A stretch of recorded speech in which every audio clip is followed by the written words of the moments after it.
my apologies for the struggle there. I hope that I didn't frustrate folks too much there as they were trying to watch. I know right as I was calling or joining you guys, I had a sudden realization that I needed to make a phone call. And I made the phone call, and we're good. We're in a good place now. And unfortunately, as I rejoined the live stream, I think it wasn't really jiving. It wasn't working. So the app was acting funky. I don't know if you can see me. But anyway, today I'm going to be finishing up some projects, and I thought I'd take you along with me on the journey. It's the day before set up for an art show. And of course, as you guys know, I'm busy working, writing a lot, getting ready for the publishing of a book, just kind of filling in spots that are, need to be filled in, and going back over stuff shortly here. Excuse me. But I got to take a break because I can't go to an art show without art. So, I'm realizing that whenever I'm kind of in a real hurry and things seem to be really slipping away from me, I'm not getting as much done as I dreamed. My work is not say as good as I want it to be. All this sort of anxiety starts to build up. And one thing that I feel like I've learned in the last couple of weeks, I was just talking to a friend of mine who is an artist, and I was telling her, I just don't think it's worth being anxious. I just don't think that making art is worth being totally anxious over. And for years and years, and it may not sound like a revelation to those of you who are doing it for fun, but for years, I've just had so much anxiety surrounding big events, wood carving events, and not so much wood carving events as art shows, not feeling prepared enough, having all this pent up anxiety and anxiousness, and I refuse it at this point. It's not helping is the problem, so. The anxiety is a functional thing. It's there to remind you of the importance of getting things done. But if I can just put myself to the task at hand with a lot of focus and energy and drive and not break from it, then that's a lot better than having an unproductive, anxious evening. So anyway, sorry, that's a little aside.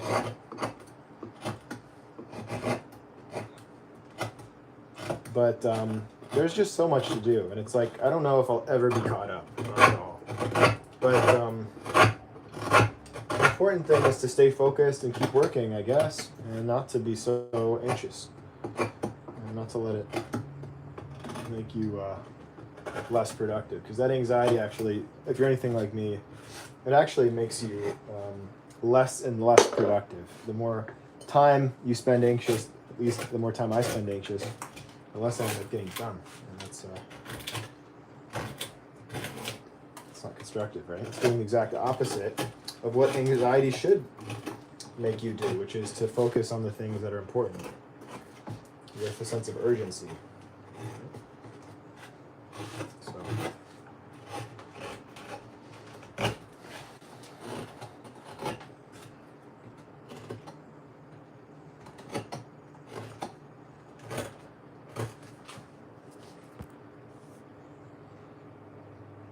Thank you, Belmonte Steaks. I'm glad you liked the oak leaf green, man. It's good to hear from you. So, very, very happy.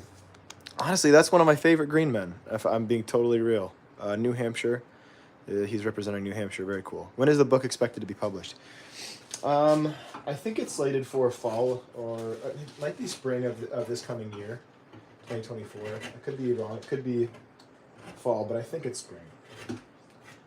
But don't quote me on that. It's going to be a little while. I'm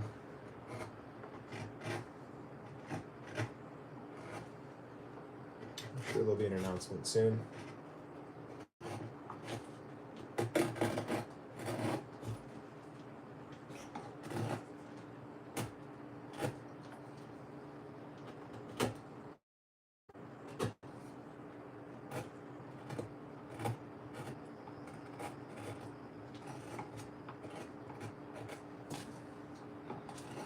All right, I'm liking that.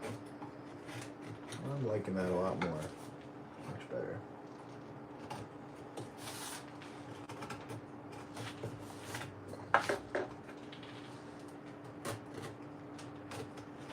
How are you guys doing? What's going on in your worlds?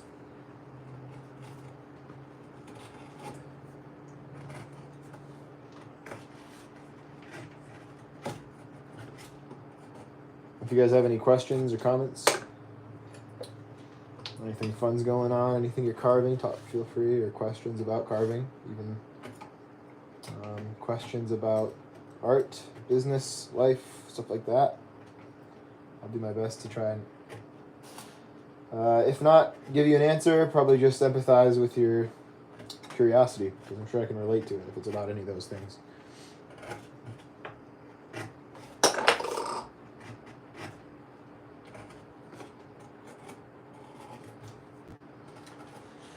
I'm just cruising here, guys. I have a lot to do. I have a lot of stuff on my plate right now, but I'm not complaining. It's a blessing. So it's a blessing to have the opportunities that I've had.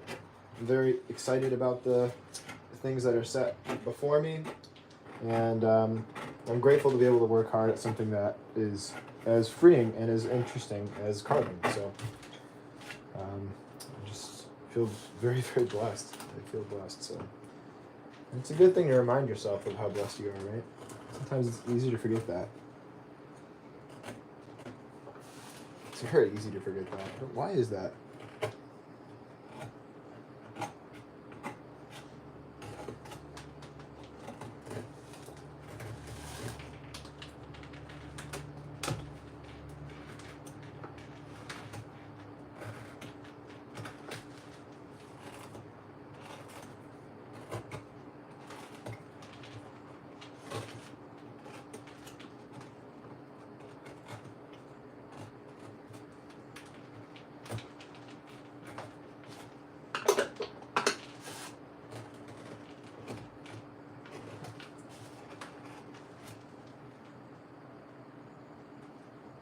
Sorry for getting in the way here, guys. I'm just trying to check on some proportion things. Every once in a while I notice something's wrong, and people ask me about how often I draw on my carvings. I don't always draw on them, but I do use my eyes, my pen, my carving tools as a little bit of a guide to kind of line things up, make sure things are going the way that they should according to the rules. If things look wrong, I'll often stop and remember a lot of the concepts that I teach, and they do help me to make sure things are in the right spot. And I don't always catch those things, but I catch them a lot more often because I have the understanding of the way things are supposed to be, anatomically, or even just with some basic art, some basic kind of skills of proportion of the face. Anatomy of the face. So certainly by no means am I an expert in anatomy, but just having a little bit of knowledge and understanding how those features all relate to each other definitely helps you to catch mistakes a lot more quickly. So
It is such a fantastic day out. Beautiful, beautiful day out.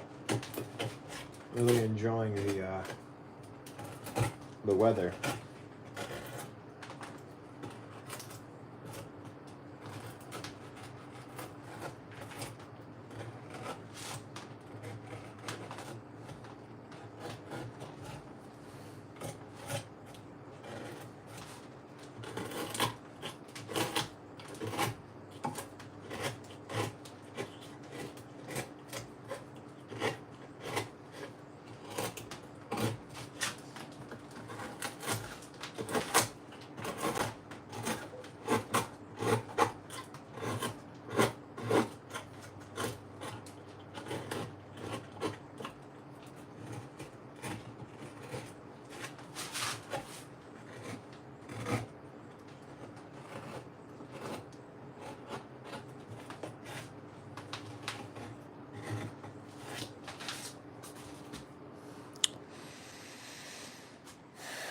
Love having the company while I do church office work. All right, Steve. Keep up the good work there. Looking good as usual. Thank you, Robert. Just keep carving and anxiety will take care of itself. It's so true. Do I have any plans for Halloween or Christmas inspired bar carvings? No, I don't. I don't really think about the holidays a whole lot when it comes to carving. Maybe I should change that. When attending art shows, typically how many woodcarvers are present? Usually maybe just a couple, if that. Usually maybe only one or two max. I don't think I've ever been to an art show where there's like a bunch of woodcarvers. So I don't understand why.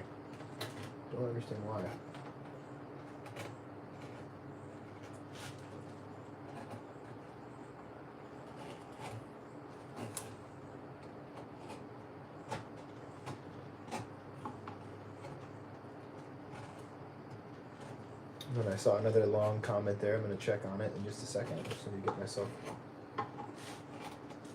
situated here with this carving.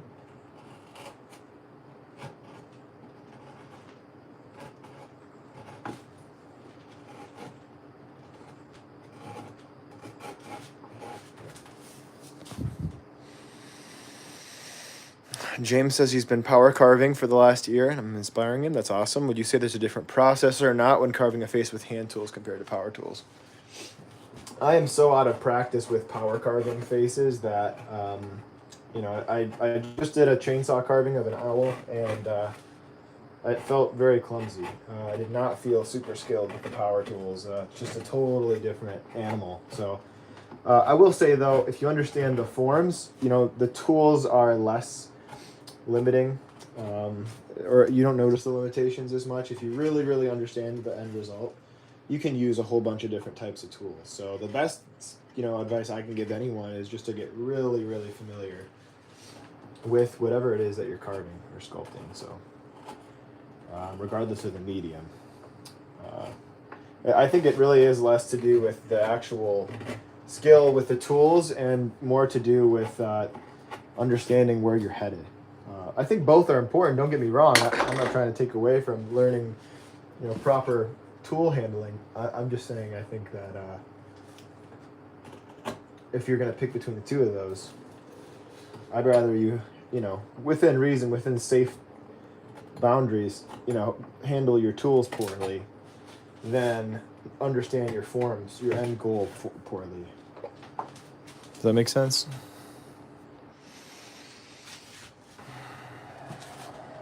Take a look at this from the side, see how it's looking.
Okay.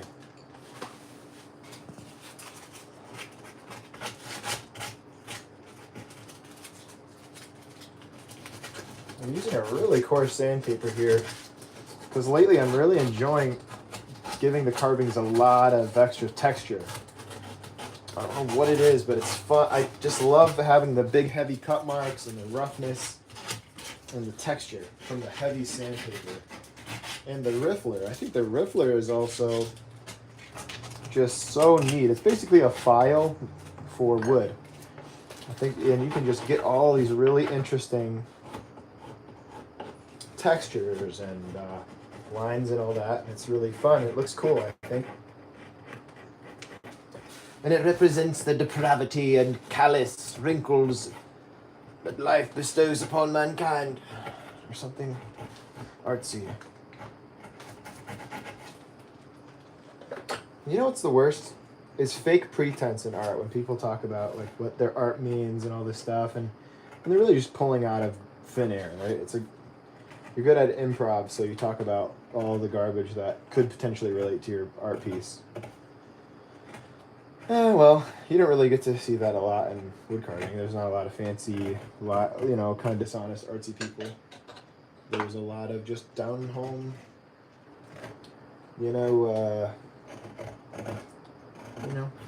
humble, kind people in wood carving. I like that about the community of carvers. So nothing wrong with having meaning behind your carvings. I think that's awesome, actually. I think we need more people to just put a little bit more thought into why they're doing the things that they're doing. I mean, I know I can improve in that way for sure. So okay. But what do I know? What do I know? Okay. That's cool. I like it. And I'm about ready to call it. Oh, this texture. He's a weird guy. I like him though. He's kind of. Let's give him some real nice sharp lines. Just a few of them. There's a lot of soft happening down here. And a lot of bare area on this side. So I want to bring some detail in to the side. Like I said, give it a little bit more depth. Sometimes I like to keep everything nice and soft, and then at the very end go in with the V-tool. This is not something I really teach all that often, but it's something that I like to do occasionally. Or as the Canadians say, occasionally.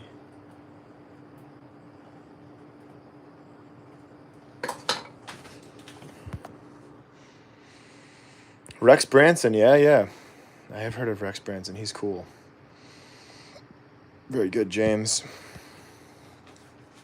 Got a little bit of gluing to do here, so excuse me while I depart from the carving and go into a little repairing here. Okay. Ugh. Come on. This is a gummed up glue bottle, I'll tell you what.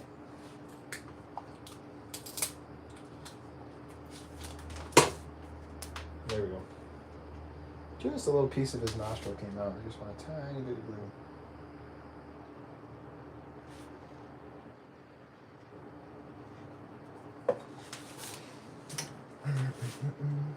Come on. Go back in there, buddy.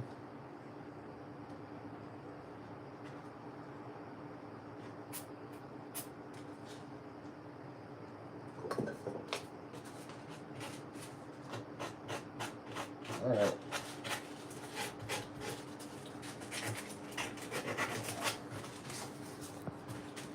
All right, let me suppose something for you guys, all right?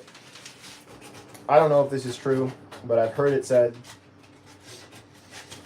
when you're playing old-fashioned music, right? When you're playing with instruments that are not tuned with a digital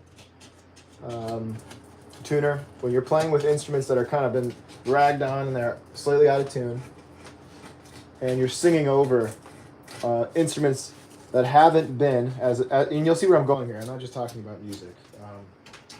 When you perform alongside, if you're recording an album, say as a musician, a recording that's natural. It's organic. It's not been auto-tuned. You have imperfect notes that you're listening to, right? So what that means is when the singer goes to sing over those notes, they have more sonic bandwidth, right? Because there are more notes that are not on the money in that track for the vocal to match up with, right? It's like there's more colors on the palette, and not every note is right, but they all kind of blend to make something beautiful. Okay, hear me out.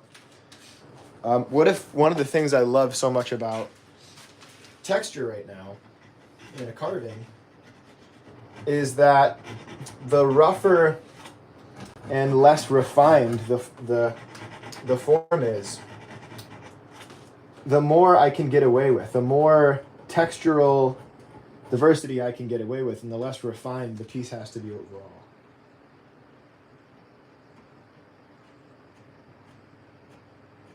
Does that make any sense?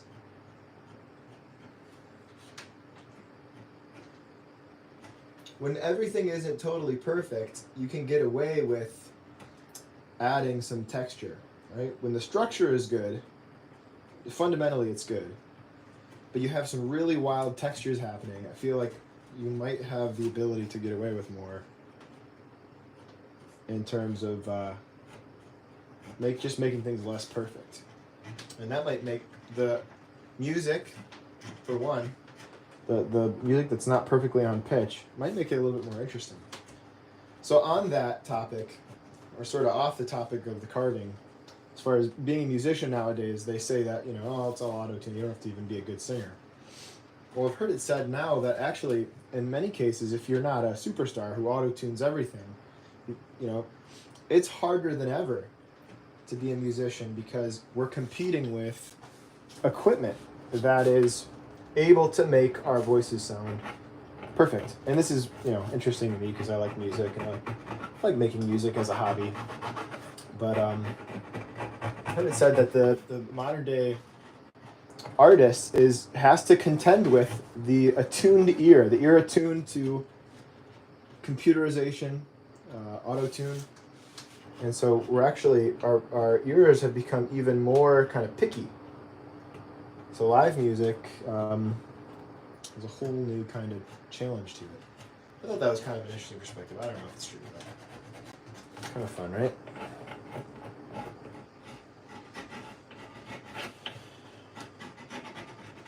All right, I'm going to call this one. I made myself a brush. This is probably not the ideal brush for this. This is more of like a sweep up the shop kind of a brush. But it's the only one I have around.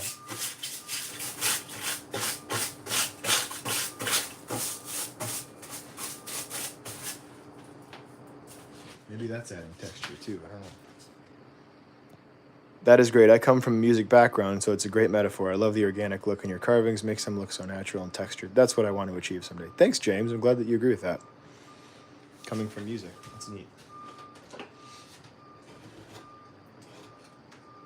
That's good to hear. That's actually good to hear. That makes sense.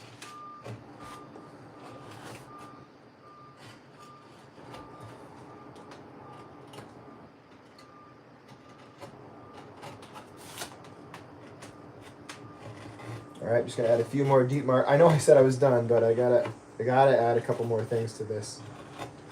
I want to add a little bit more depth.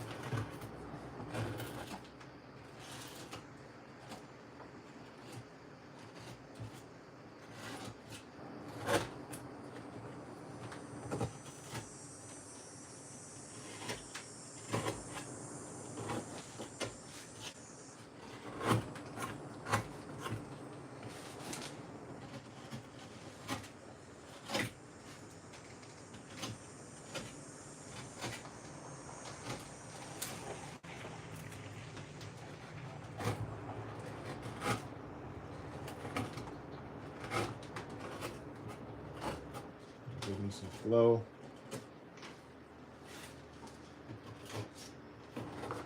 Next thing you know, he's got some flow.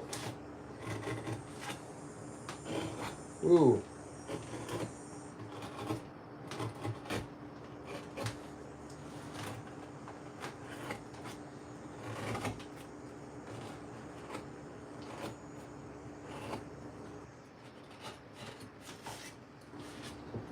You have to be kind of a strange person to do this for a living.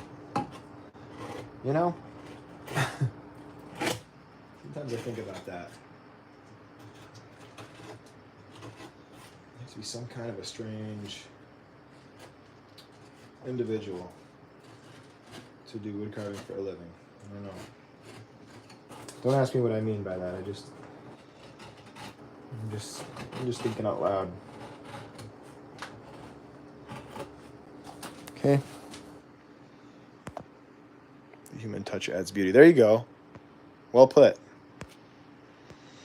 When I worked with the carvers in the Holy Lands, many carvings are mass-produced by duplicators, but the truly beautiful ones are hand-carved by masters. That's good.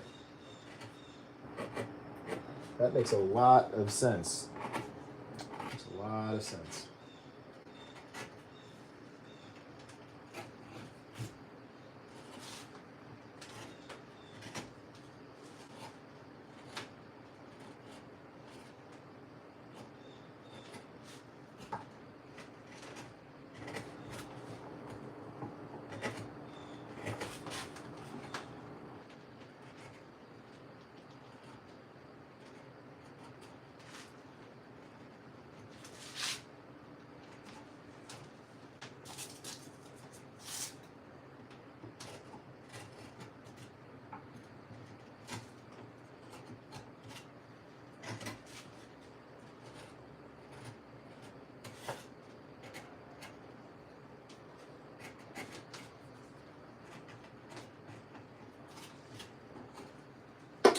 Here's the question I have to ask myself at points like this in the project. Am I making the carving any better? Or am I just doing it to do it because it pleases me, right? To just keep going and going and going. Oh, maybe it's like a gamble. Like maybe this will make me happy. Maybe I like this thing. You know, if it's good, it's good. If it's done, it's done. And sometimes you want to keep fiddling with it out of anxiety. It's like, no, just let it be what it is already. It's done, you know.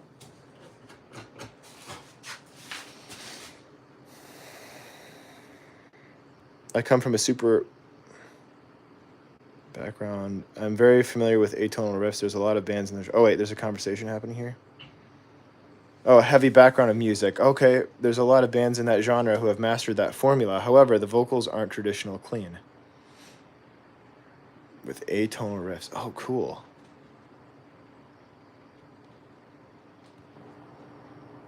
This is good. This is good.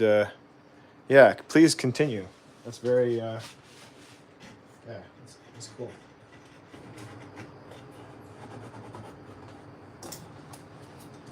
Excuse me.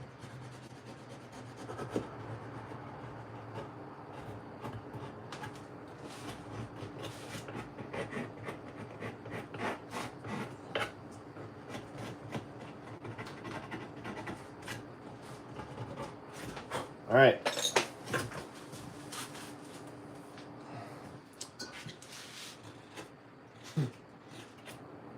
A lot of times I'll step back and squint. That's another way of skewing the piece.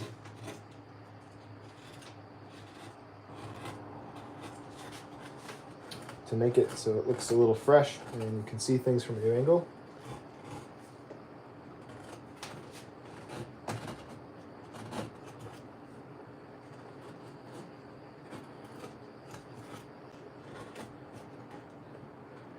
Atonal riffs.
show them to you real quick.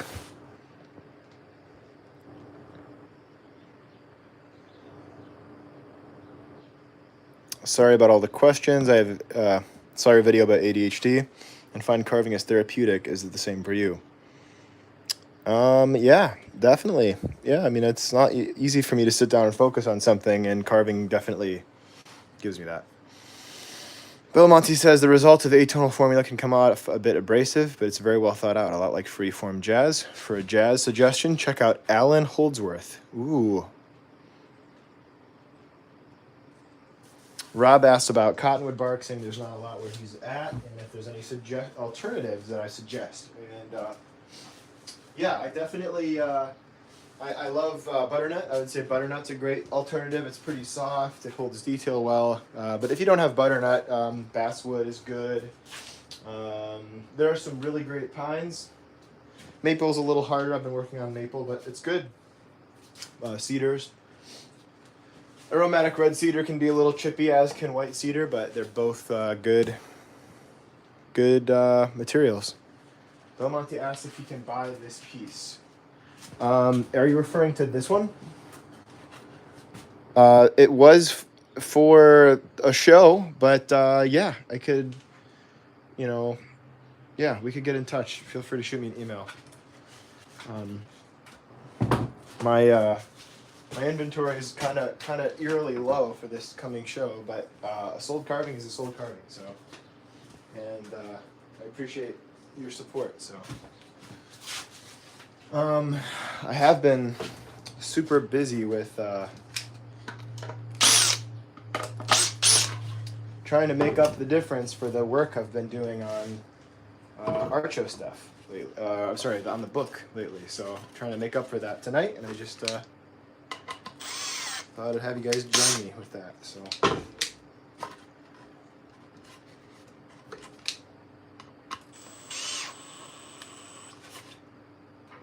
Okay, so I've got a nice long profile here, but I'm gonna have to turn the camera around because it's not very much good for you to see it from this angle. So we'll go from here.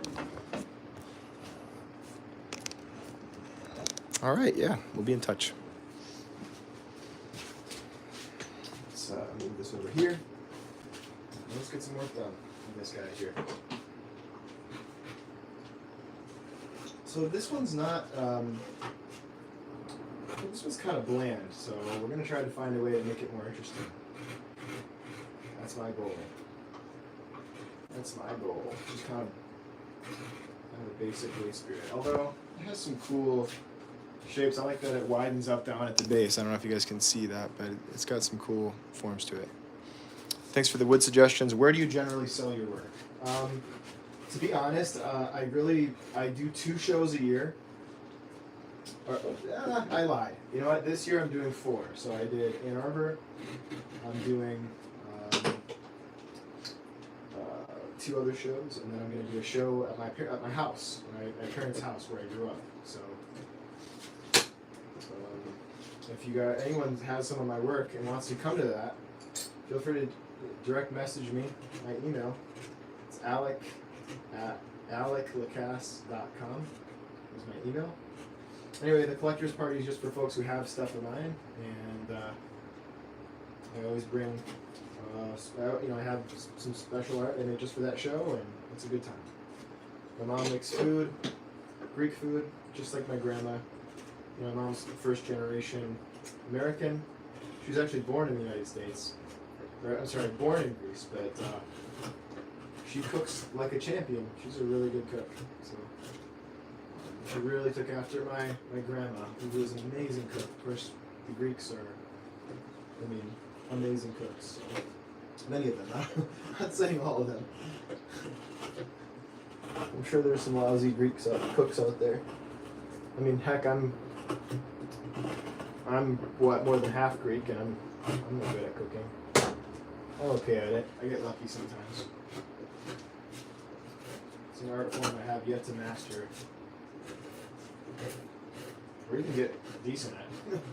So, ooh, that's not good.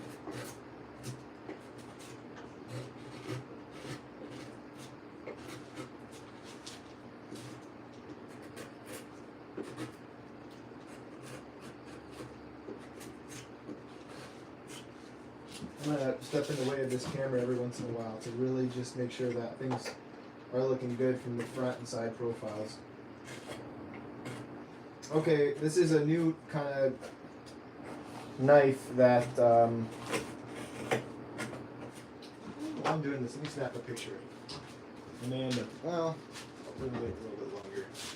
Anyway, as I was saying, this is a Beavercraft blade. They sent me, because I reached out to them, I just said, hey guys, saw that you made this knife. Very cool. This is my favorite shape profile of a blade. So, congrats. I'll definitely be looking forward to hearing about it. And they, of course, they sent me one, so I'm testing it out right now. I'm just trying to see how well it holds an edge. But I love that shape. Look at that shape. I just think that's perfect. I love the handle. Good stuff.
I apologize in advance. I'm going to get in front of this camera a handful of times here just because I have to make sure that front view is the way it should be. It's definitely important to look at things from both sides. In fact, that's there's a section in the book I'm working on called See Things from Both Sides, and that's just it's actually not technically true because there's more than two sides on a three-dimensional carving, but the point is just to move around the piece, you know, make sure you're not just staring at it from one angle. If you're a carver and you're standing in one spot and you're carving full, a fully three-dimensional object. I'm not doing low relief here. If I was doing low relief, that's a different story. It's designed to be viewed from one angle. But is it meso relief? Is that right? Deep relief. We're doing deep relief here. This is a different type of thing altogether. So we want to make sure that we're looking at it from all sorts of different angles. We're moving around the piece. So you'll see that I move around a lot just to keep things looking right. Otherwise, I just remember growing up constantly making carvings that looked great. And in the little room that I was working in, that I brought them outside, wow, that is awful. That is an awful carving. And believe it or not, it was just because I wasn't, well, number one, I was using pitiful lighting. And number two, I was just, I wasn't moving around the piece enough. I wasn't looking at the side, the top, bottom. I was just carving from one angle. And it looked good from that one angle. So I'm trying to avoid that.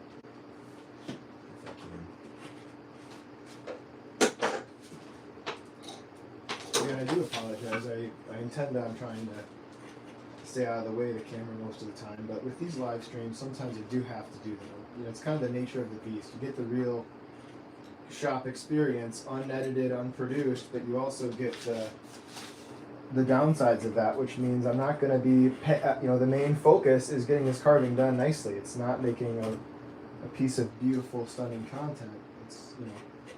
It's about, hey, I'm making a piece. Do you want to hang out with me for a little bit? So that means I'm going to be occasionally standing in the way of the lens, unfortunately. So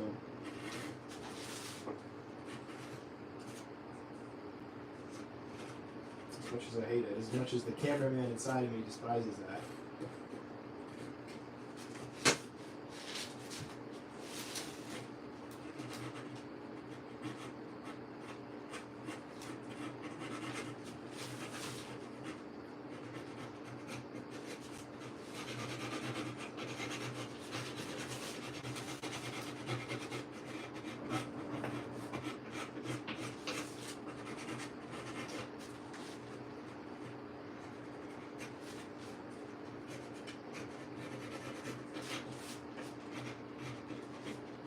I mean, if you could just kind of get yourself started and get yourself in a place of getting comfortable with the type of figure, and then, you know, you're sort of refining that one thing for a while, you really start to enjoy yourself. You know, like I've been carving faces for years now, and I don't feel bored. I've heard it many times. People say, "Yeah, Alec, I don't want you to get bored." And you know what? I worry about that. I do. But man, I don't know why it would happen now. I've been carving faces for what, 17 years now, and I don't feel bored yet. I don't. I just feel like I haven't even really scratched the surface of being a good face carver. I mean, I see the artists who are just unbelievably talented, you know, at sculpting faces, you know, carving faces. The people from Europe just have such a great understanding of form, and I just think, my gosh, I have a long ways to go, and that excites me. So I don't know. I guess I just don't. I don't know. I think for me, just having, you know, finding something and sticking to it and trying to get good at it. And of course, I mean, I'm still playing. There's so many things I want to learn about that I need to learn about, right? And you don't want to get stuck in a rut. You want to continue stretching the boundaries of what you're doing. But, man, I just don't see I really honestly don't see myself getting bored with this anytime soon. I don't know. Maybe I'm just being blindly optimistic. It's possible.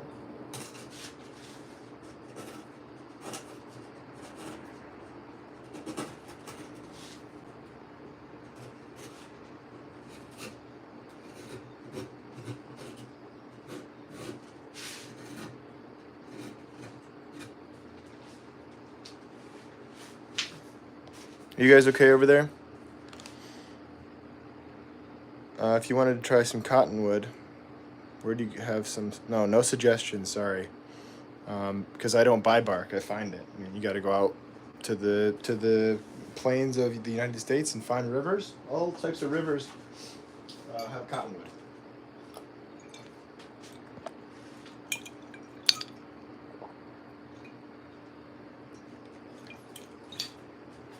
Do I have any carvings to look back on? Yeah. Tons. I have tons of carvings to look back on. Here. I normally don't have any carvings to show anyone, but I do now. So here. I actually do. Here you go. How about that? Remember what I said about looking at it from one angle? It looks okay from this angle, but when you turn it on its side, whoo! And I guess it's just a low relief. So this is from 2009. See that date there? Anyway. Oh, jeez. Forgive me. 2009. So what is that? 15 years ago? I think, what was I, 14 or so?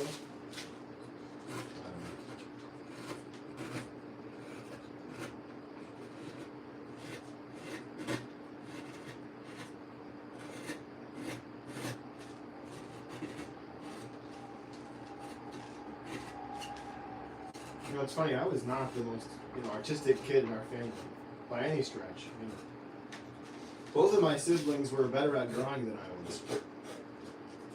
I just stuck with it.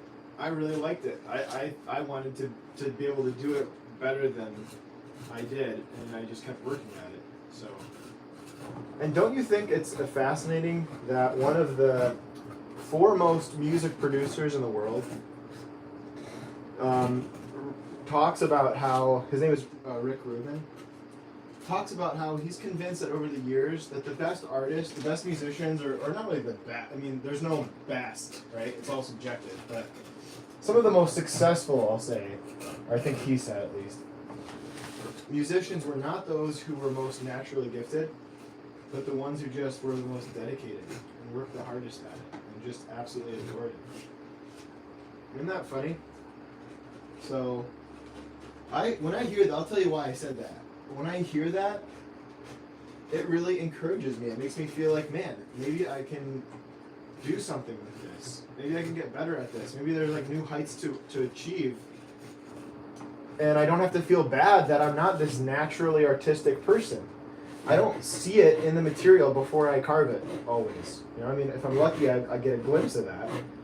But that's not my day-to-day.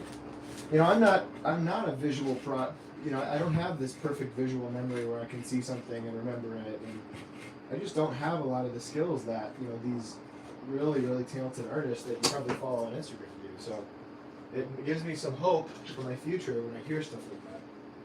And I think it should give you hope too. You know, and it's why I'm so adamant when I hear people, hundreds of people, over the course of a year say, "Oh, I can't draw a stick figure. Oh, I wish I was artistic." I just think back to the early carvings that I was doing. I think back to the early drawings that I was doing, and I just I can't do anything but just kind of chuckle and say, "Oh boy, you should." I mean, it's just because I wanted to do it. No, if you're not you know, interested in drawing or carving, that's totally cool. So, but I do think that you should have some sort of a creative outlet. Music, whether it's playing an instrument, singing, it should be some form of creative outlet where you can kind of let go of yourself. You know, because if you're working as a business person, you're constantly using the left side of your brain.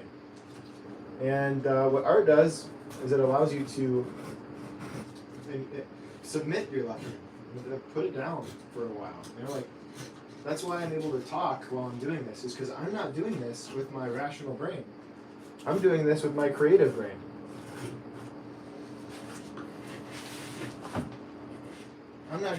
There's nothing to think about for me right now.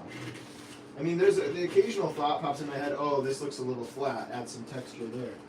But the techniques are all kind of in there from years of doing it, right? So there's not a lot like that. And the creative realms offer you the ability to turn your brain off, to shut your brain off. And it's just so good for people with ADHD, creative endeavors, drawing, painting, sculpting, playing an instrument.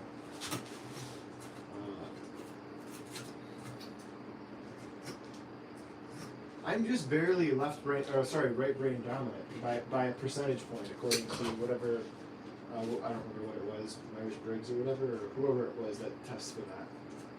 So I'm not like a real dominant right brain creative type, but I just am addicted to this because I love that feeling of flow. I love that feeling of flow state where you just you start working on something and before you know it, time escapes.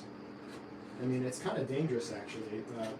It's why sometimes I keep the timer going, because I could just work on stuff for years. I mean, the same project, I could work on it for just hours and hours, and it's not getting any better. It's going through all sorts of iterations, right? It's becoming 15 different carvings. And the last one, not always and often not the best one.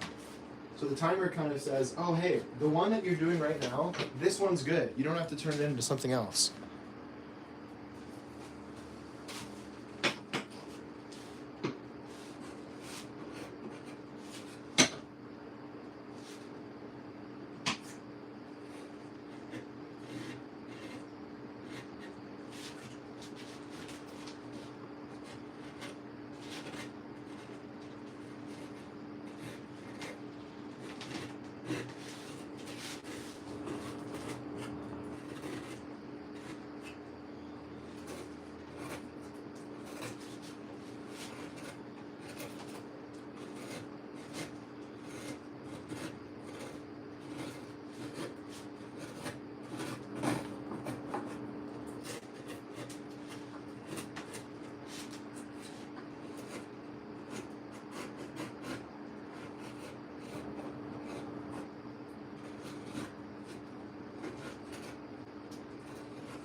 I definitely relate to time escaping. I don't get much time to carve, but when when I do, it feels like time disappears. I can sit there for hours without realizing. Yep, that's the truth, isn't it?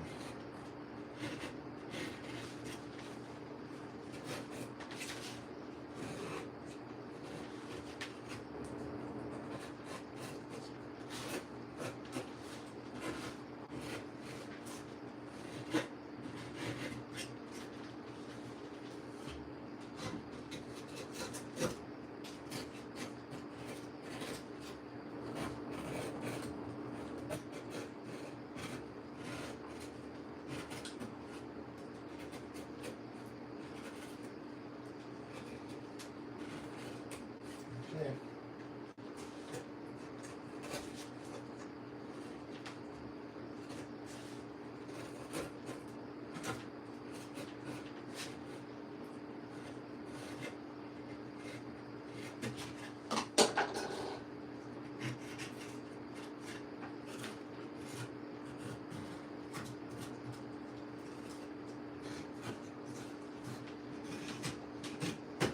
I know I'm in the way. Please forgive me for just a moment. All right, out of the way.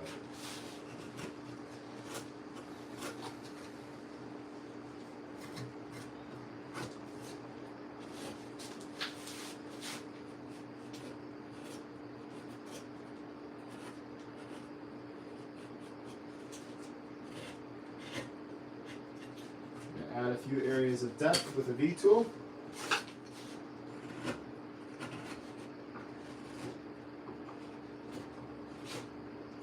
I'm going to, I'm pretty close to calling it on this one.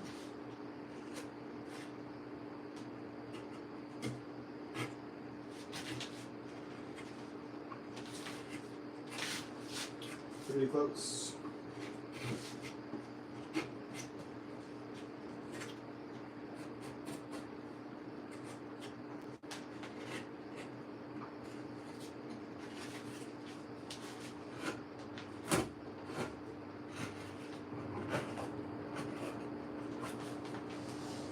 Like how thick this is. Break this up.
Okay.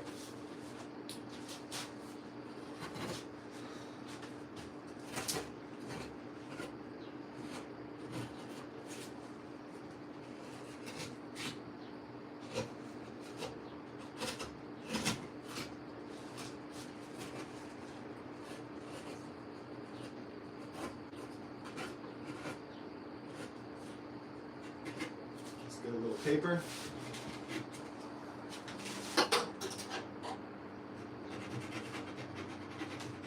some eyebrows in here before I get too carried away.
Excuse me again, I know I'm in the way here.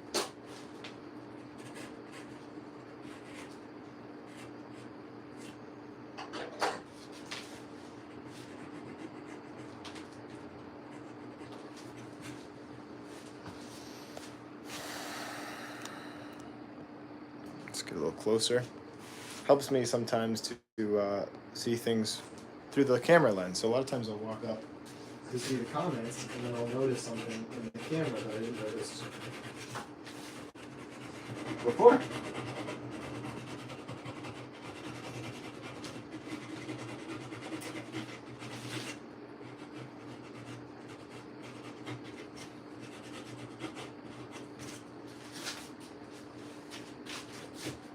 think I use too much force at times. I have to. It's like reminds me of Tommy Emmanuel, the great guitar player. He would say one of the things that I have to tell people is they're using too much force on their. Just use the minimum amount of force. In fact, I took a lesson, a music lesson, from a very talented local musician named Kent Kohler. If you're in the Metro Detroit area, recommend him. But the point I'm trying to make here is he said the efficiency of cuts. The efficiency of the hands has a lot to do with being utilizing being efficient with your movements. So if you're holding down your fingers really hard onto the frets, you're really not going to have a lot of ability to move quickly from one fret to the other, right? Because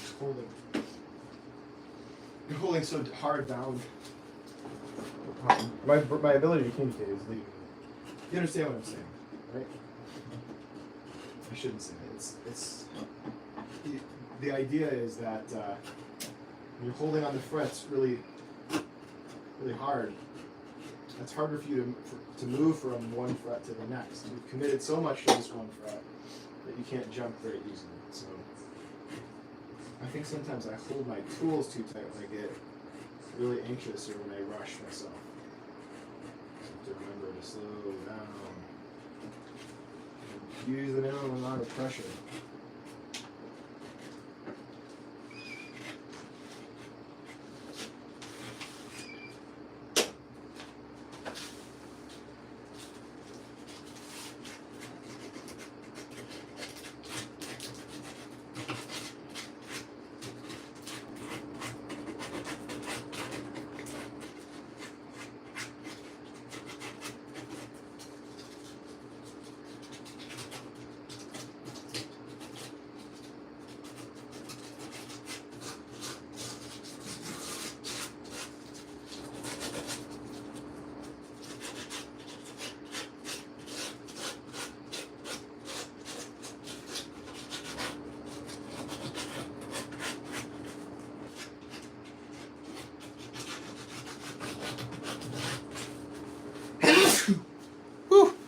making dust.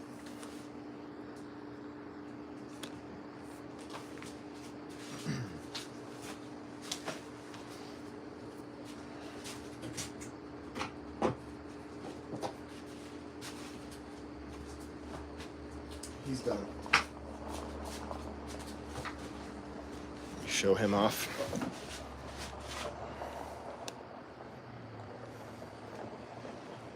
Where's the light? Where's the light? There it is.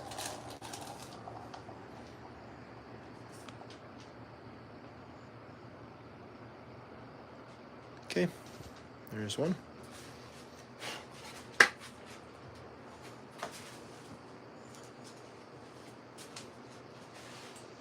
I'm just looking through the carvings I've got, trying to see what needs to be done next. Again, if you're wondering why I'm hustling through so many little projects here, it's because I've got tons of these like partially finished pieces. They're almost done, and they just need like a little bit of work to get them where they need to be. So I'm just picking up those projects and working on it. So I'm making a lot of dust. Making a lot of dust. Here's a kind of nice little lady here. Looking forward to finishing her up and get my camera position back where I like it. Where I'm out of the way a little bit more. Okay. First thing I want to do with her is really get that flow. Really take advantage of this flow.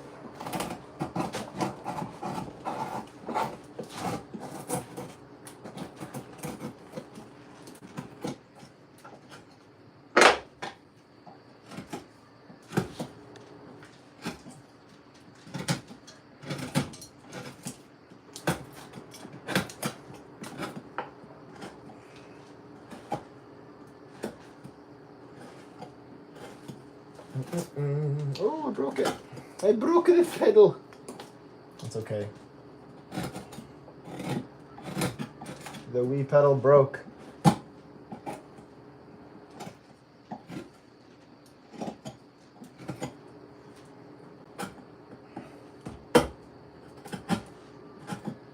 That's what happens when you get in a rush, huh?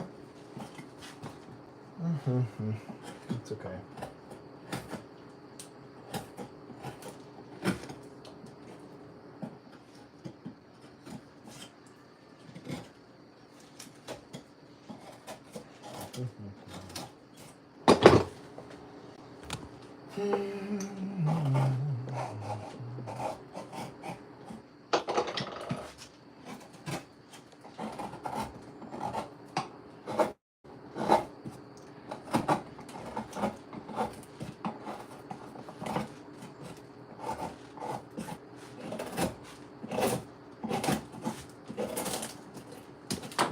Well, that flakes off, I guess. Better now than later in the hands of the customer, which I doubt that would happen once they dropped it.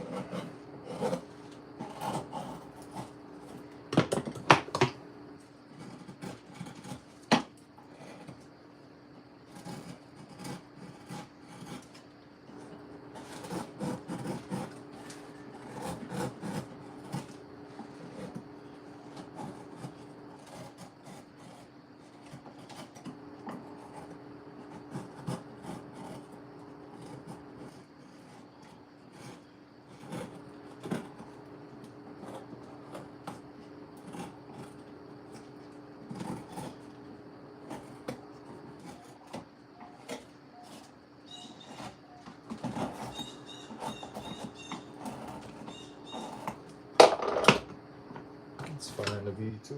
It's fine to be two. It's fine to be two.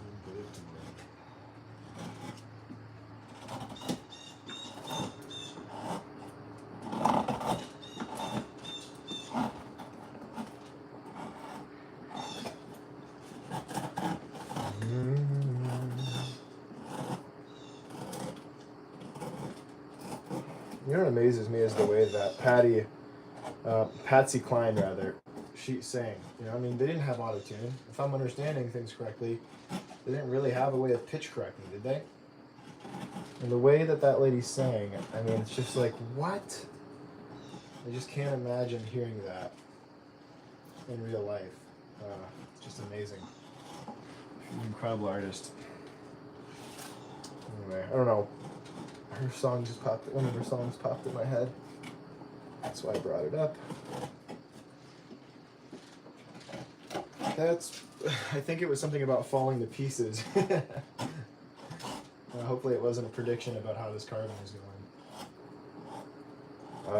I fall to pieces, bum bum bum. That one. Each time I see you again. I won't make you suffer through that, but it's a good song.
Oh, why is this thing all the way over here?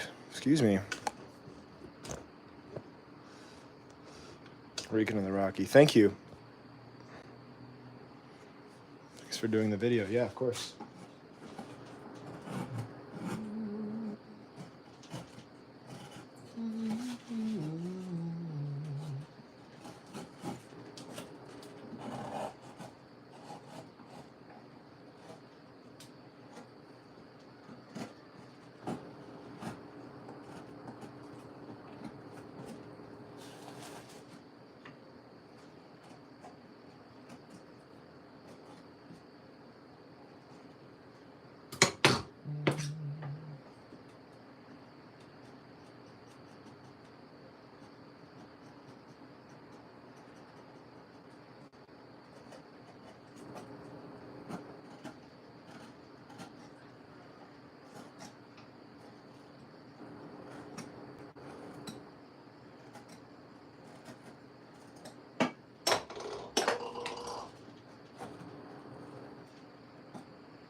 You walk by and I fall to pieces.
Looks like my dad's pulled up into the driveway.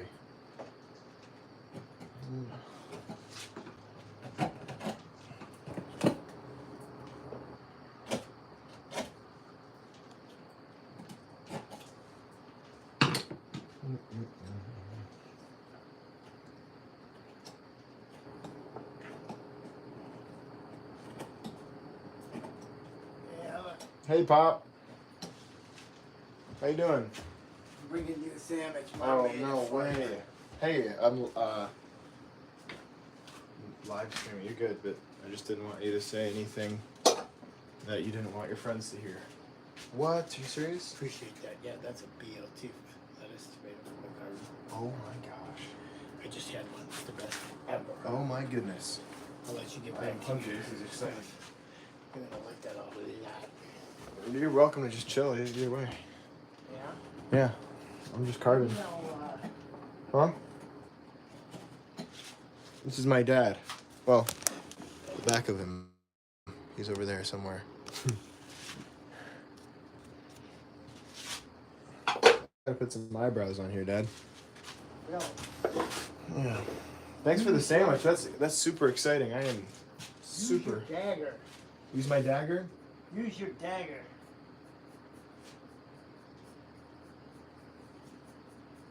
I was thinking about maybe walking down to the beach. Oh. Just to maybe sit on the dock and watch the Oh sun. man, that sounds awesome.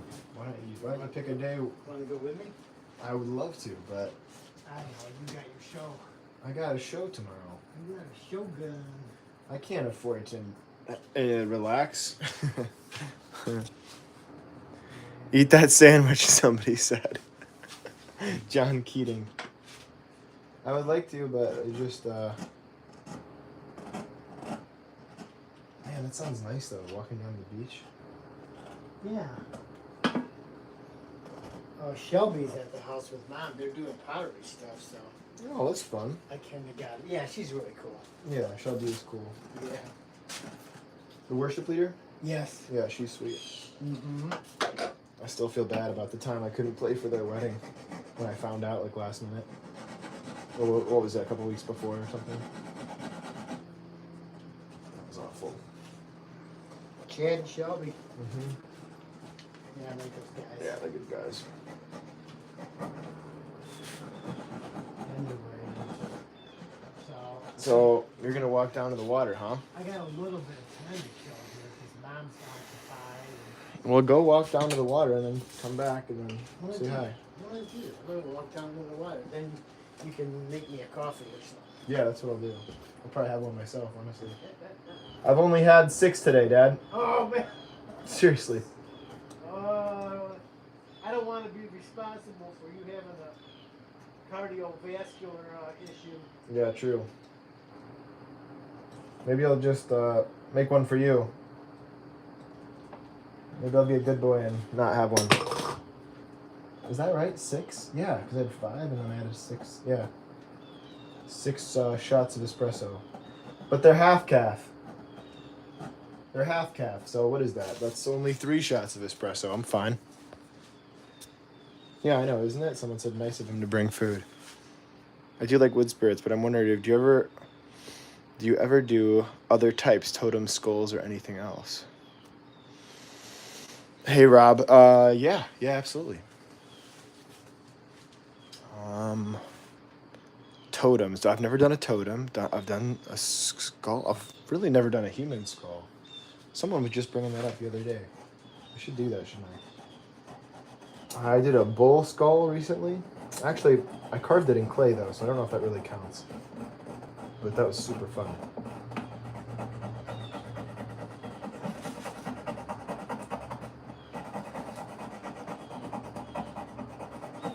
Okay. Let's see. Anything else? Or anything else other than wood spirits? Yeah. Absolutely. This is not a wood spirit, my friend.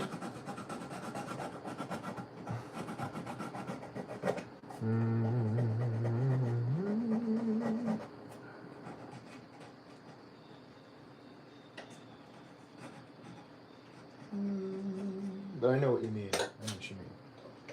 Yeah, I do indeed. I do.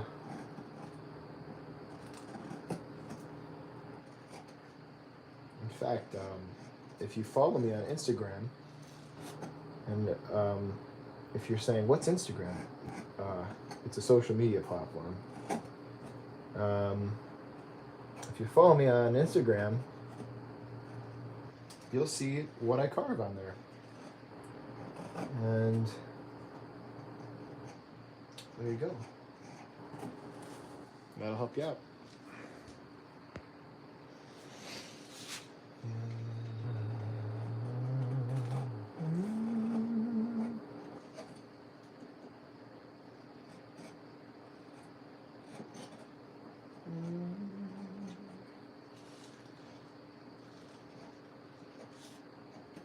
How can I be just your friend?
But Rob, I'm sure there are plenty of other wood carving channels.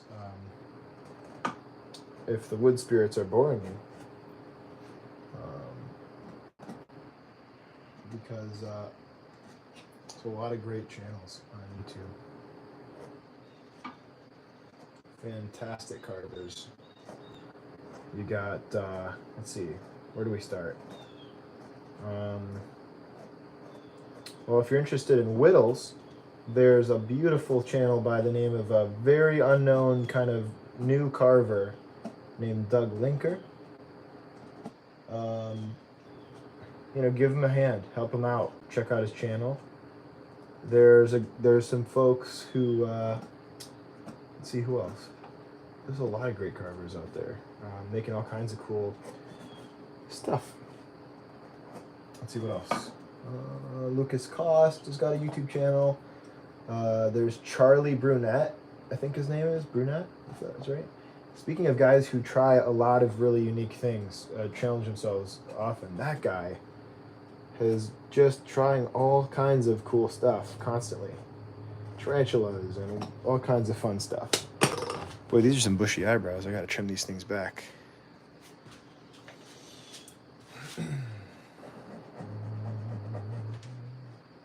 Thank you so much, John. I appreciate it.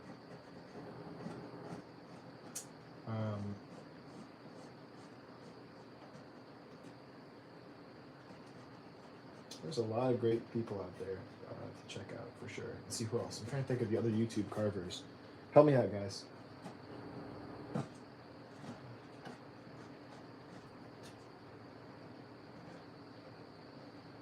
Oh, Gene Messer.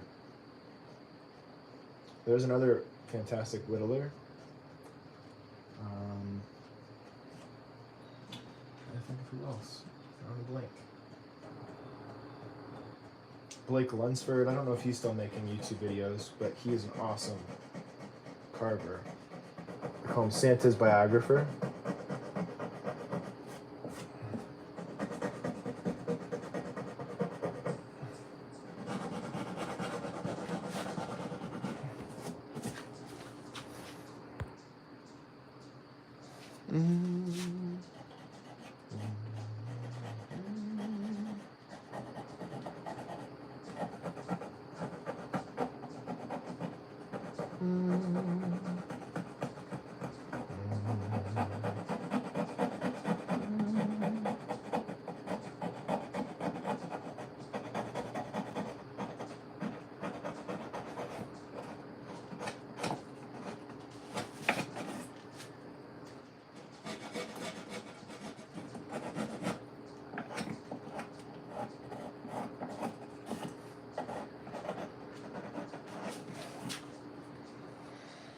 Cool. I'm liking her.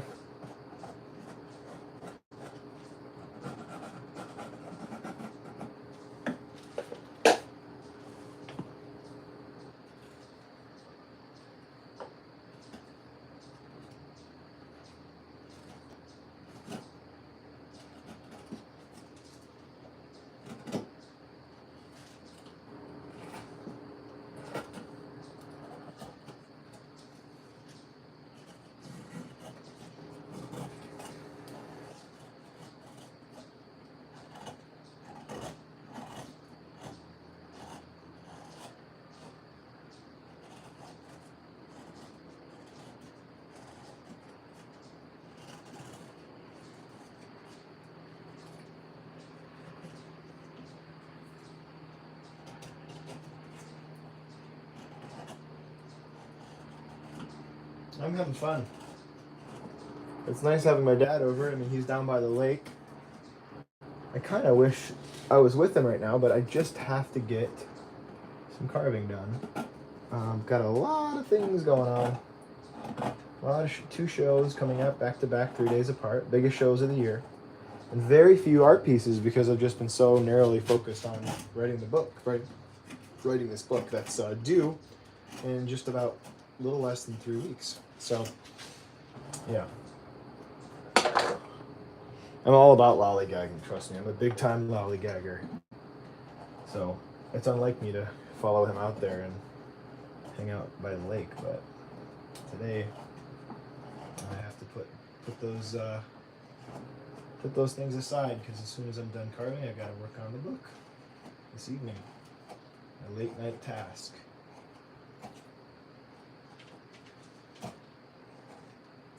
But again, it's a blessing to be able to work on this stuff. It's funny, you don't work less if you're self-employed. In fact, you probably work more, I'm guessing, if you want to do anything decent, you know, in your life with it, you're probably going to work a little bit more than most people do. And you're going to work unconventional hours on top of it. So there's that. Especially people that do the art show circuit. I mean, when you're away, up north, or vacationing, or having just a plain relaxing weekend at home, a lot of the art show people they're outside in the sun, and they're hawking their art pieces on the weekends. That's when those shows are. So it's not always so easy to never have a break, because when you come back from the show, you go home and you make more inventory. It's not always an easy life. Which is why that's honestly, well, it's not the only reason why I don't do that anymore, but it's one of the reasons. Although I wouldn't say what I've replaced it with is much less work. It's just you do it because you love it. You don't do it because you have found the best way of making money. That is not it at all. Do it because you love it.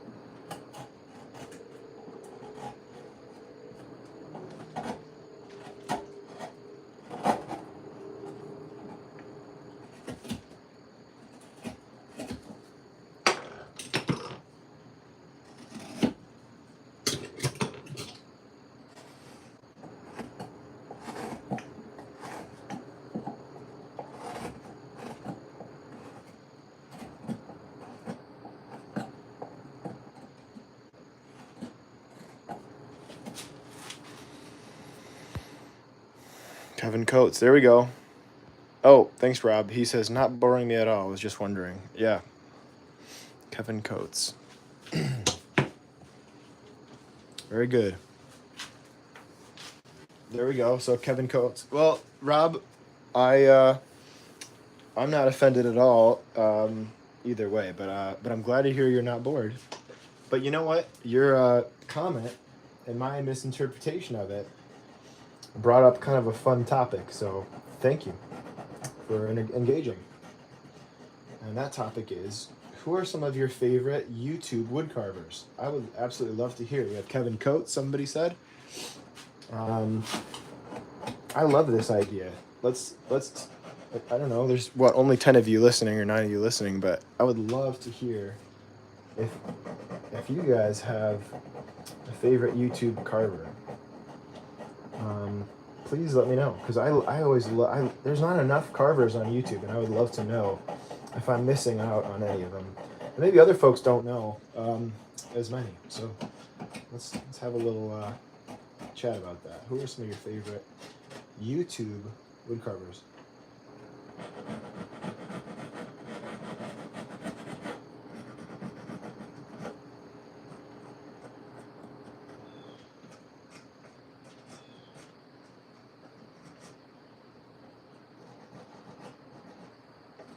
Okay, I'm pretty happy with this carving.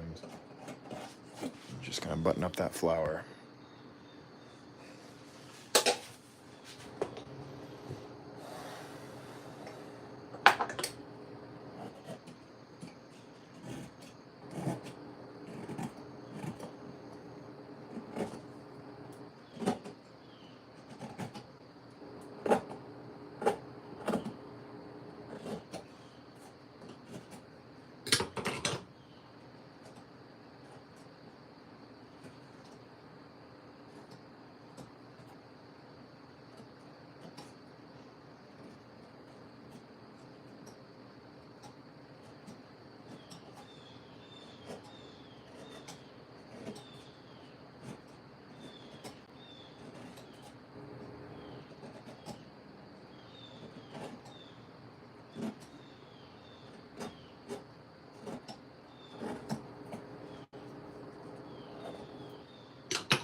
Well, not all of you at once. All right, well, while I'm waiting, I'm gonna eat a sandwich. Oh yeah, Matt carves. Oh, I've never heard of Carving and Such. Crooked Chisel TV. These are all ones that, well, I'm familiar with Matt, but Carving and Such, not sure about. Crooked Chisel TV, I don't think I've heard of that one.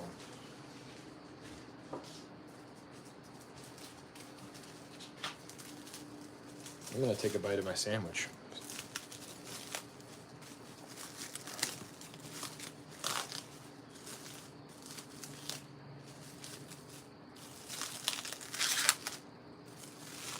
Man, this is a nice looking sandwich. Thank God for good moms, right? Holy smokes.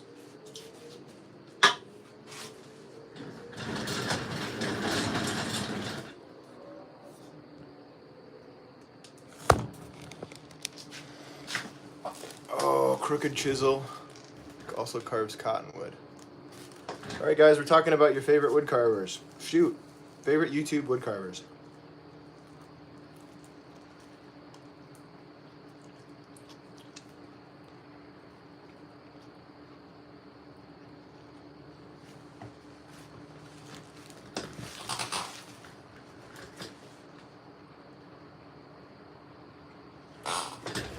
Van Kelly. I've seen him.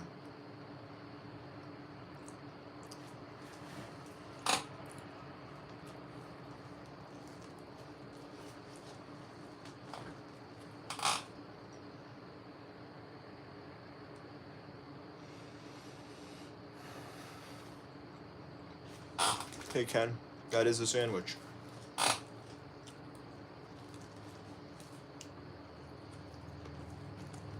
Wow. It's a good sandwich, too. Mmm. D'Adelio. It's, but he's a good one as well. Van Kelly and Wood Art Vietnam. Yeah. Those are good ones.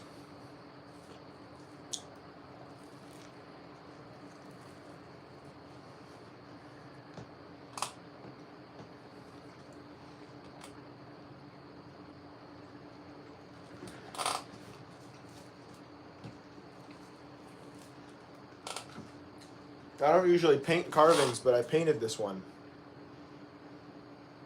I'm not sure how I like it. What do you guys think? Paint or no paint?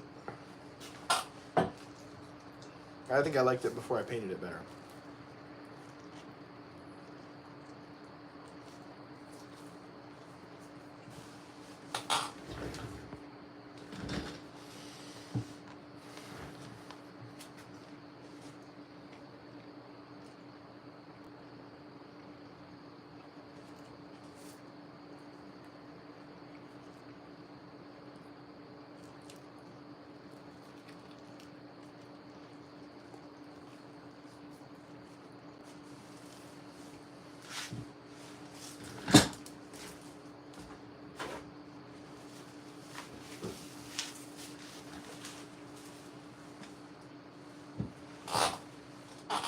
Who else, guys?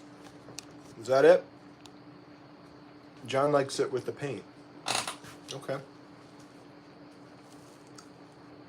Appreciate that.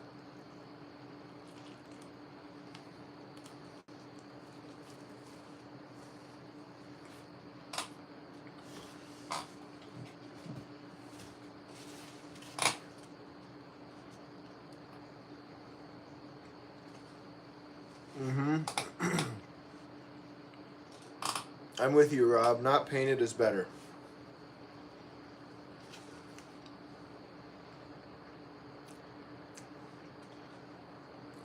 You know what? I don't mind though.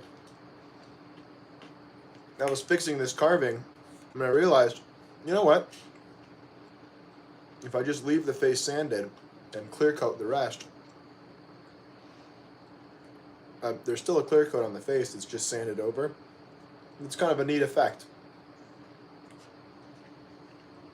I forget about these things sometimes until they literally hit me in the head. And then all of a sudden I go, oh yeah, I remember that. I'm from Michigan. I'm from just outside of Michigan. Oh, there you go. Stinnett sticks. Someone asked if I've ever made elves.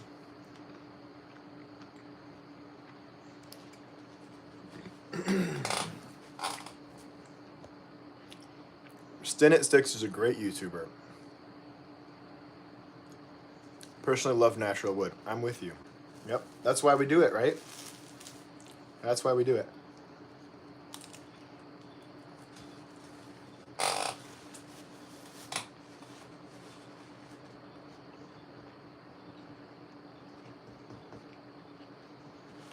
Mm-hmm. Mm-hmm.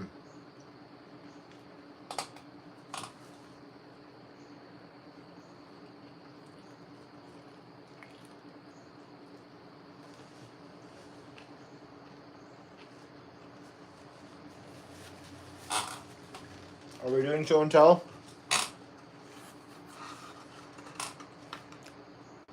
There's a big hairy beast. He's going to the show.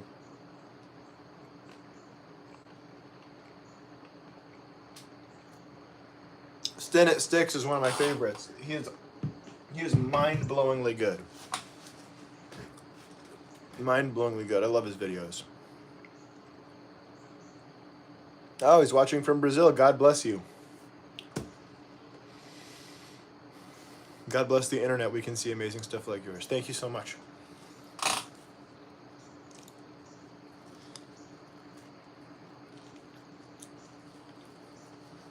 Mm-hmm. What else?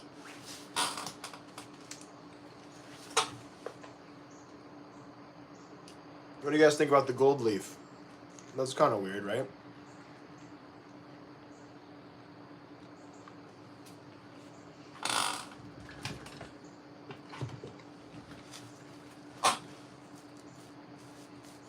I haven't decided about it yet. I kind of want to gold leaf more things, but I want to make sure people like it.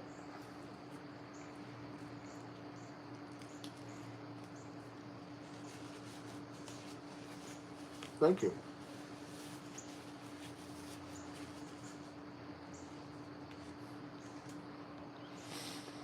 Mm-hmm.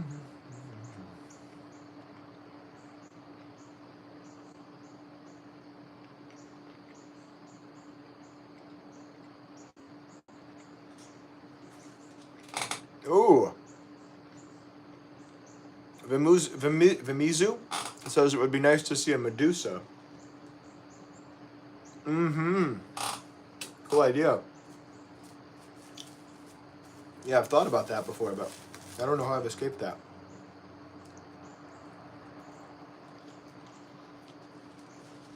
Probably out of laziness.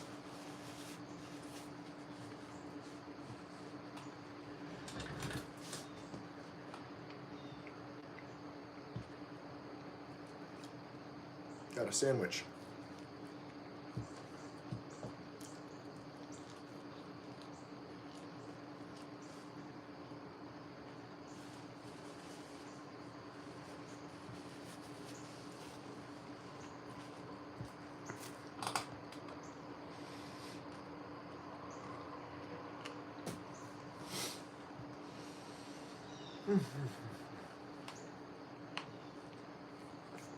That's good.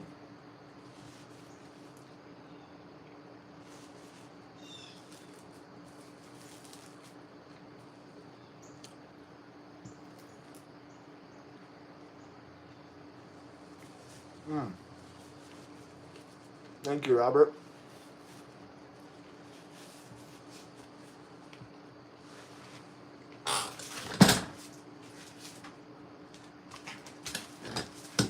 Here's a fun one.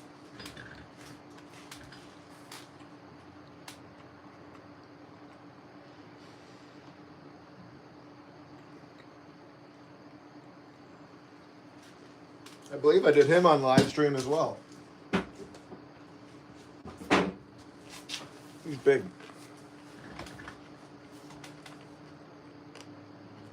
Hey, Doc 33.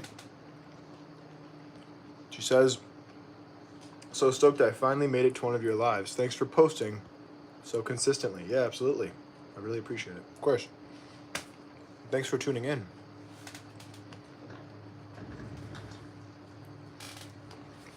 John says, would you say that you're a fast carver or eater?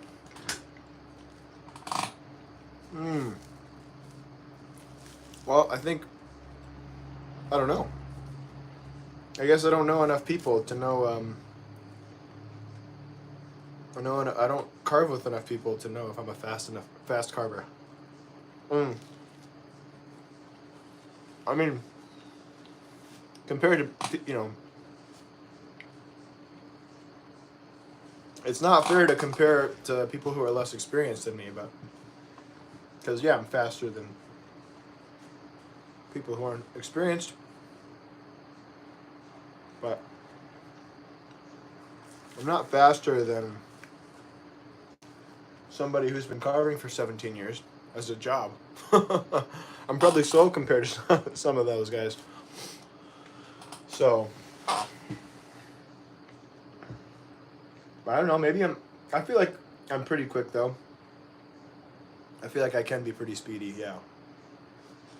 Because I carve a lot to a timer, so. Yeah, I'll admit to that. I think I'm pretty fast. However, I'm a slow eater though. I used to be a fast eater. And then I had some allergy related problems and fixed that. Oh. Where my throat was closing when I would eat. So that'll slow you down. Right?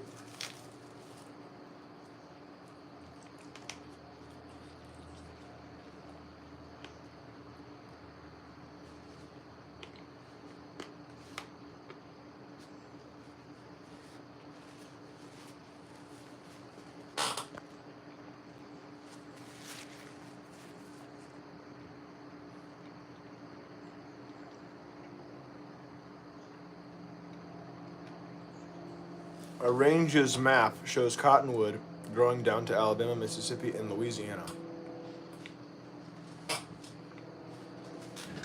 Rob says, better to take your time instead of trying to fix something. Yeah, there you go. Yeah, carving is not well, unless you're doing speed carving, then speed matters, right? But otherwise,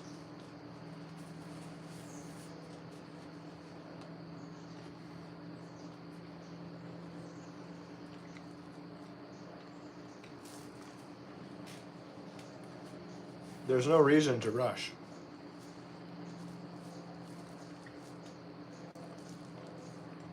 I think it's good to be deliberate. And it's great to carve with a timer that forces you to be efficient with your cuts and try and get a carving done before the timer goes. So like having a 30-minute timeline for a carving, it's a great practice. As long as you're being extraordinarily careful and safe.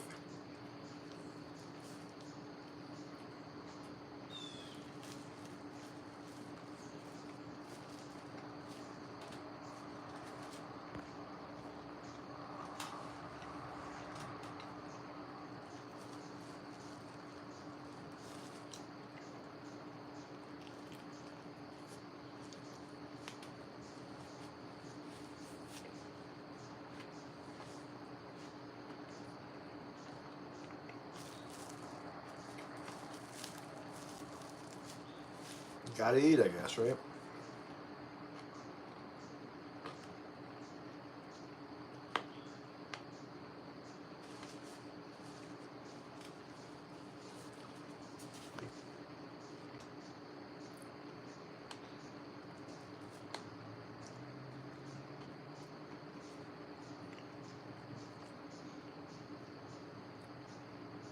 I'm just about done with this. That was a lot of food.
There's Carving Fusion also on YouTube. Okay, so Carving Fusion is a channel name. Never heard of him.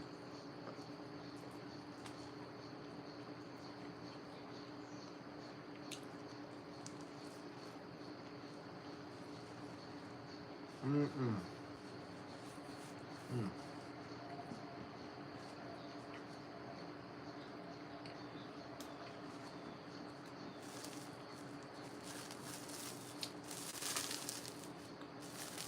No, that was good. That hit the spot. I'll be right back.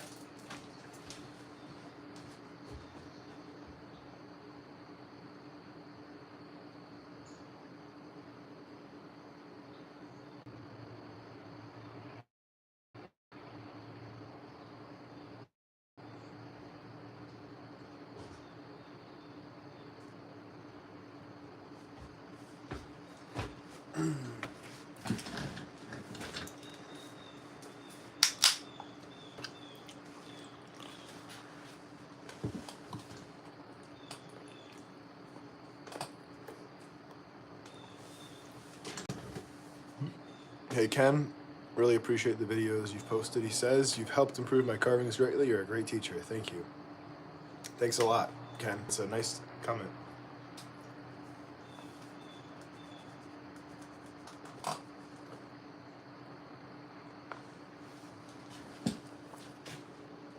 All right.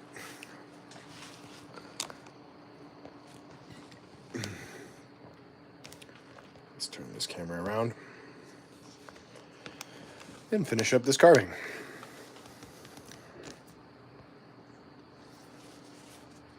This is a good sandwich. All right. Wow, that sunlight is coming through. Right through onto this carving, which normally I would like if I weren't filming. But that's okay. That's okay.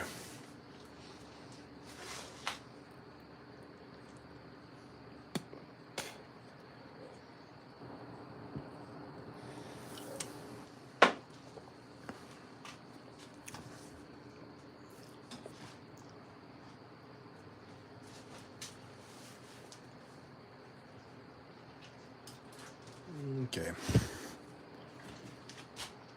What do we got here? Oh, I'm just gonna do a little bit of smoothing.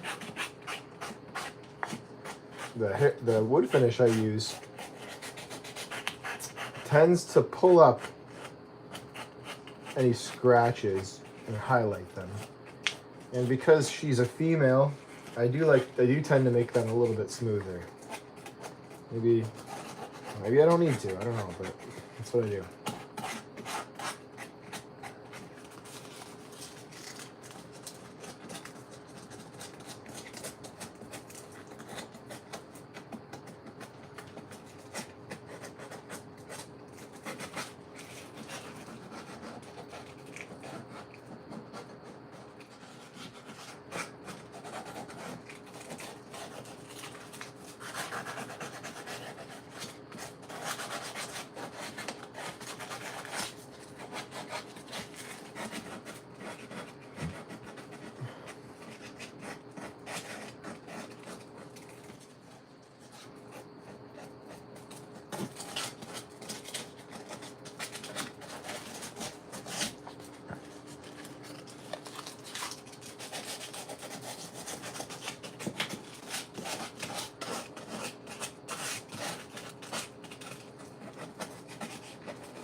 She's pretty, isn't she?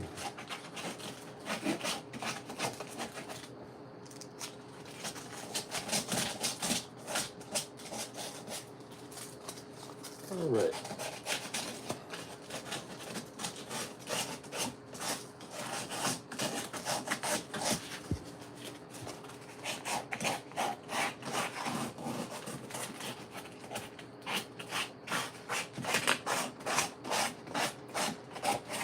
Cool, cool, cool.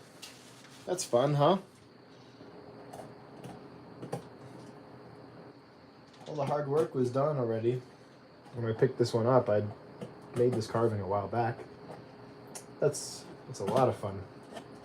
And you can work it out like that.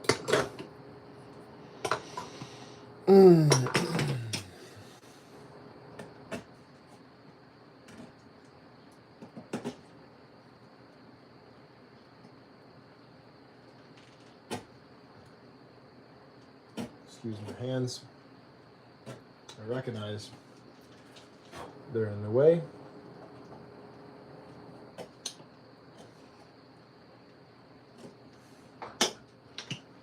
It's dusty in here.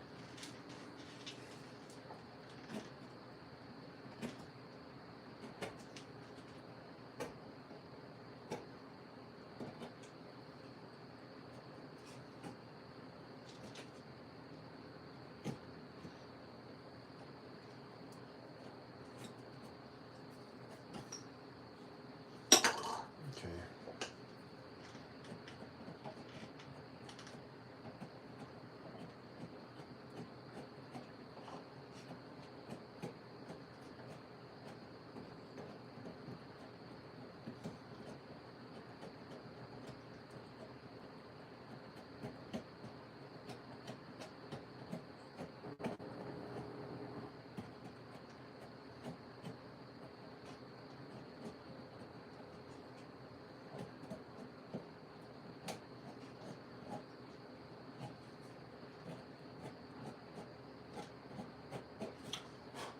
Okay.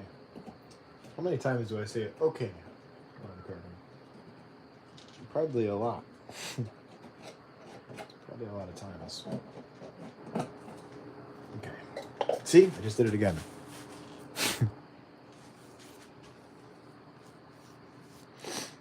Oh, cool, Thomas. He says, have you thought of doing a faint pinkish wash on her lips or the flowers for contrast?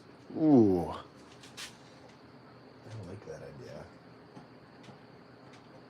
I'm not going to try it on this one just because I haven't the time. But I'm going to definitely give that a shot sometime. I've never really painted the lips on a lady before. Well, maybe. Have I? Should I try it? I guess I could try it. Hold on.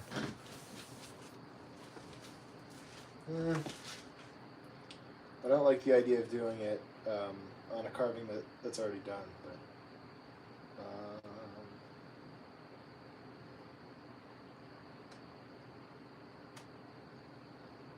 But I'm undecided.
Alright, I'll try it. You've convinced me. You son of a gun. A faint pinkish hue, huh?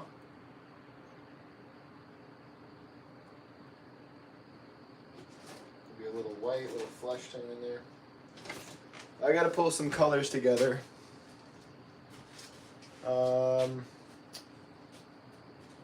But in fact, I might already have a few out. Let's just use what I've got out. Okay, let's use this orange. Touch of red.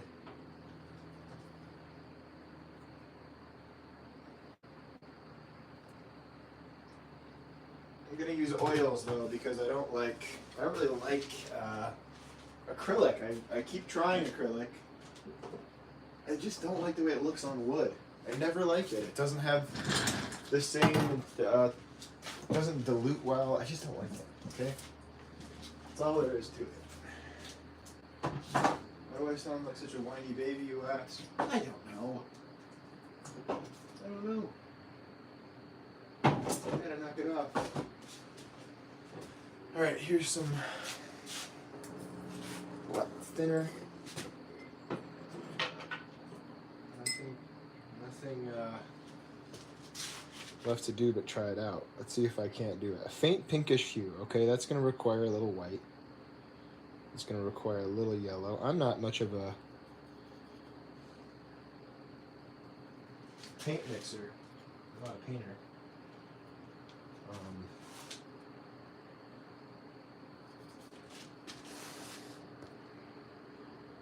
No, don't try it, John says. Keep her natty.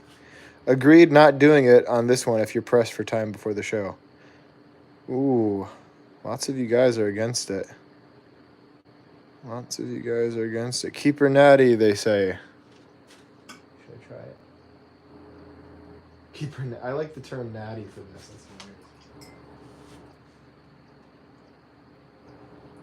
weird. Okay, here's the deal. I'm gonna make it so faint that you guys are probably gonna go. I can't even tell it's on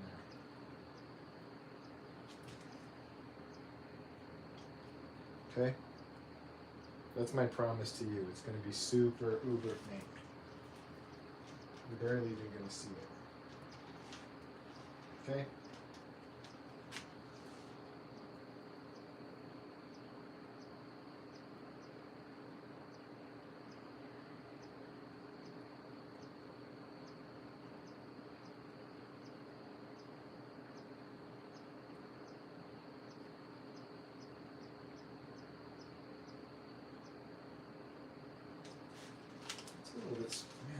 There's so oil paint is so pigmented. I put barely any.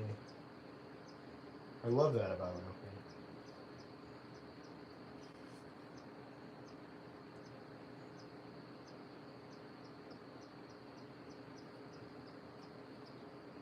Okay. It looks stronger than it is. Don't freak out.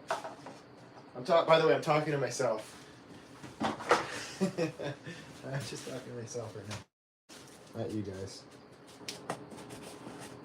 Okay.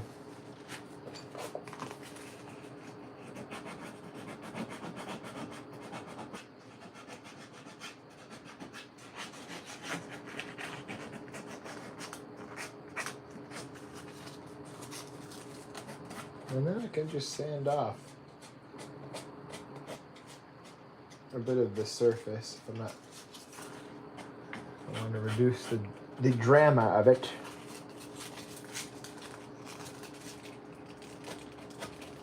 But just a tiny bit of stain, when that dries up, it'll lighten up quite a bit. It's very nice, sir. Great job. Thank you.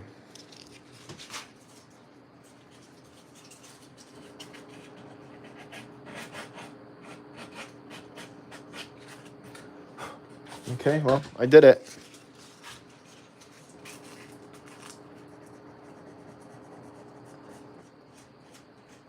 It's always worth trying something new. I don't mind that. I don't mind the look. Just a little bit of pink on her lips. It'll lighten up. It'll lighten up. Let's see, what I'm not going to do is get really carried away and start painting the whole carving. I may do just a touch of white on the flower. I kind of like that idea if I'm going to paint one thing. Maybe just... What do you think, guys? Leave it? We'll do that flower, huh? Gotta stop being so easily influenced.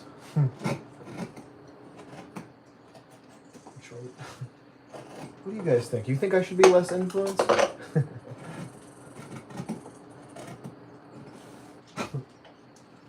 think I'm funny.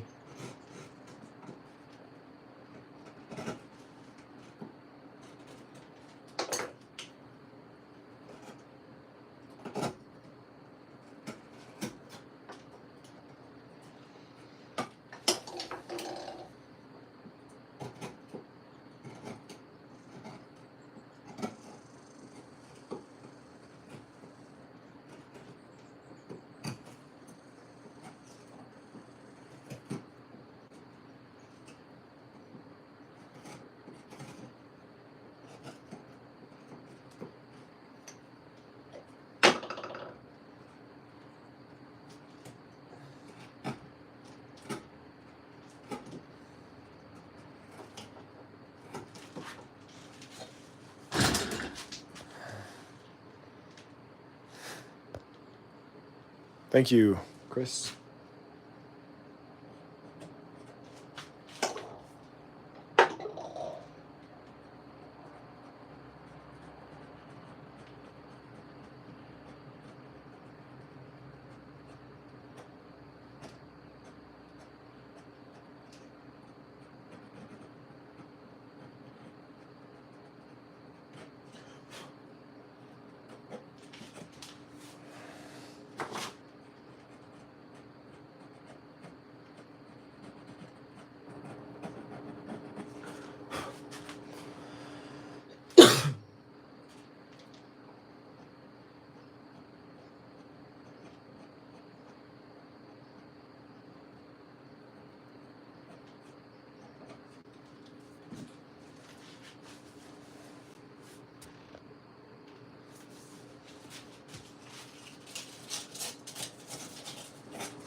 Okay.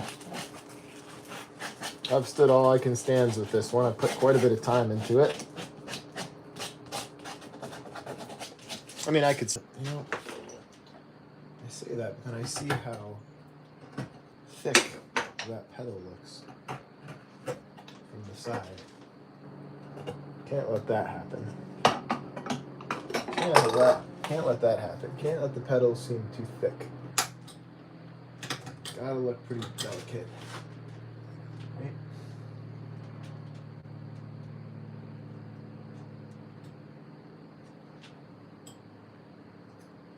Thin and delicate. Alright. Be careful with that. Some slip ups. Well, wasn't too bad, thankfully.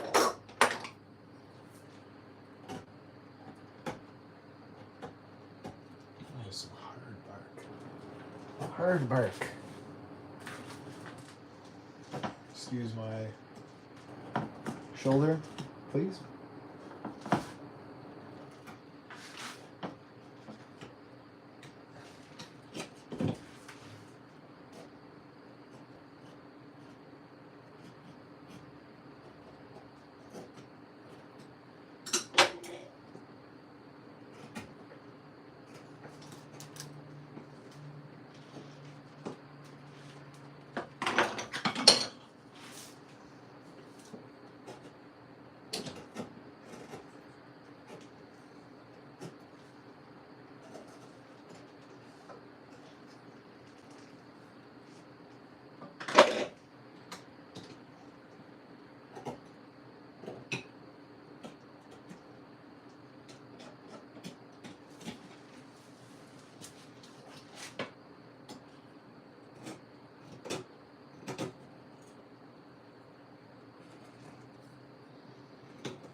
Kind of a strange little flower, I'll tell you. But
okay. Take a little bit more. Oh, a little flakage. That's all right.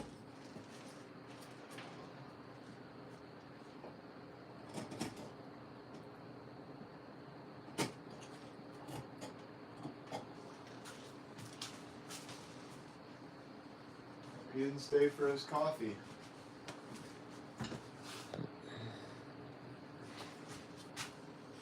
That's a bummer.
There's